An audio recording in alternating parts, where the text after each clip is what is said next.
অসমৰ বানপানী আৰু গৰাখহনীয়া সমস্যাক লৈ সৰব সাংসদ ৰকিবুল হুছেইন সৰ্বদলীয় সাংসদৰ দলক অসমৰ গৰাখহনীয়া আৰু বানপানীৰ সমস্যাৰ বুজ ল'বলৈ অনুৰোধ সাংসদগৰাকীৰ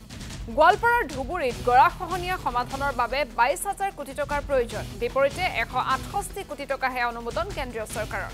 ৰাইজৰ দলৰে মিত্ৰতাক লৈও মন্তব্য কৰে ৰকিবুল হুছেইনে অখিল গগৈৰ লগত মিত্ৰতাৰ ইচ্ছা নাই বুলি প্ৰতিক্ৰিয়া ধুবুৰীৰ সাংসদগৰাকীৰ মোৰ দলগতভাৱে মই ক'ব নোৱাৰিম আমি দলৰ সমস্যা যে এই কথাবিলাক আলোচনা কৰিব আমিতো এটা কথা ঠিক যে আমাৰ নতুন সভাপতি গৌৰৱ গগৈ ডাঙৰীয়াই হওক বা আমাৰ অল ইণ্ডিয়া কংগ্ৰেছ কমিটিৰ সাধাৰণ সম্পাদক জিতেন্দ্ৰ সিং ডাঙৰীয়াই হওক আপোনালোকে দেখিছে সকলোৱে কৈছে যে আমি বিজেপি আৰু ইউডিএফৰ বিৰোধী সকলো ঐক্যবদ্ধ হ'ব লাগে সেইটোত ময়ো একেবাৰে 100% আমাৰ মত যে আমি সকলো ঐক্যবদ্ধ হৈ এবাৰ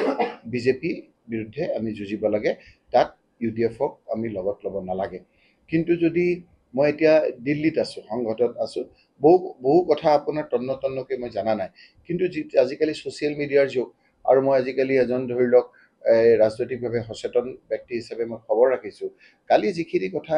অখিল গগৈ ডাঙৰীয়াই কৈছে সেই কথাটো কি কাৰণে কৈছে মই গম পোৱা নাই হয়তো তেওঁ ভাবিছে যে কংগ্ৰেছৰ লগত আৰু মিত্ৰতা আমি নকৰোঁ আৰু যদি মিত্ৰতা নকৰোঁ তেতিয়াহ'লেতো আমাৰ ক'বলগীয়া একো নাই আৰু যদি কৰে পিছততো তাত বিজেপিয়ে আকৌ তেওঁক ক'বলৈ সুবিধা পাব যে তুমিয়ে কৈছিলা যে কংগ্ৰেছক এনেধৰণে কংগ্ৰেছ বেয়া আকৌ তুমি কিয় কৰিছা গতিকে মই এই কথাখিনি ভালকৈ বুজি উঠা নাই যে এই কথাখিনি তেওঁ কি কাৰণে ক'বলগীয়া হ'ল বা কিয় কৈছে তেওঁ মিত্ৰতা বিচাৰিছে বুলি মাজতে কোৱা নিচিনা লাগিলে আকৌ